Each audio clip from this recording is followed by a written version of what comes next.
Hello, everyone. Welcome to Kryptonize. Joining me today is Roshan from India, where crypto is illegal in India, but he's just raised another $5 million for his startup, and we want to talk about that. I mean, it's the perfect startup for India, knowing what I know. And I basically lived there for a couple of years after FDI or foreign direct investment was opened up in 2006. So, first of all, is it illegal in India to trade? In one word, no. But the taxation is a problem. So it's like on every trade, you have to pay like a 20% flat tax, which is a kind of an issue. So the government is kind of like discouraging trading, but they have never banned it. Like there are still exchanges, there are unicorns in India that are doing really well. So, but yeah, it's still a gray area. So if it's a gray area, how are you raising money for your startup in India? Yeah, I mean, so the whole thing about VCs is betting on the market and the ecosystem, right? Like you just hope that things turn out for the better, because regulation always follows innovation. Because we are building some fantastic stuff, and we cannot wait for regulations to kick in. Otherwise, the world is heading nowhere. So we have to build something and build something great, and then hopefully in a few years or something, the regulators might turn a good eye towards it. And what are you doing exactly that you're speeding up the process of using Bitcoin for payments? Is that? No, so Gosats is a product where people can accumulate Bitcoin whenever they shop using fiat money. So one thing the government has made it very clear is that you cannot use Bitcoin and crypto for payments. It has to be fiat, like INR in. But Bitcoin as a reward mechanism is okay.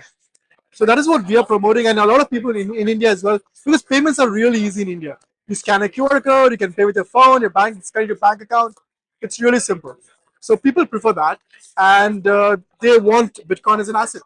So the government is looking at regulating. I mean, we think they're looking at regulating crypto, the whole asset class, the whole industry as an asset class rather than payments. What does the government have against Bitcoin and crypto in general? Why are they stopping this? Yeah, so they, I mean, so what we see is that they just feel like it's backed by nothing, and they're like, how can something have value that is backed by nothing? Of course, we can go into deeper discussions, but the government is never going to spend so much time and effort into understanding that. So I think it's just a matter of time. The market has to grow a lot more. We have to see a lot more countries adopting it before the Indian government tries to look into it this way. And I also like, honestly, the payment infrastructure in India is pretty good. It's like instantaneous settlements and stuff like that. So the government doesn't really see, it doesn't want anything that is threatening this payment infrastructure. Yeah. That's what we say. Or their own currency, right?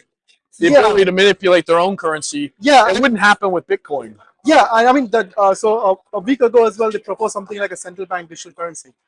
I mean, see, we don't know if it's going to be on a blockchain or a public, whatever it is. But that's what they're proposing, and they want to take that narrative. Okay. All right. Where can people find you on the web? How do they get a hold of you if they have any questions? Yeah, so Gosats.io is the website, and at Gosats app on Twitter. My Twitter handle is at SFRDV. And you can just search for Roshan and Bangalore, you'll find it. All right, wonderful. Nice to meet you. Nice to meet you. Thank you. Yeah. Thank you. If you've had the problems with banks and inflation and anything having to do with the US dollar or any currency around the world for that matter, you know how important crypto can be, but it's got to be the right crypto. So our friends at Tetragard have decided to create what's probably generally considered an ETF with 3 tokens, Bitcoin, Ethereum, and PaxG. They've wrapped it all up with a rewards token that's built in, and it's easy to buy. It's really quick at the website here.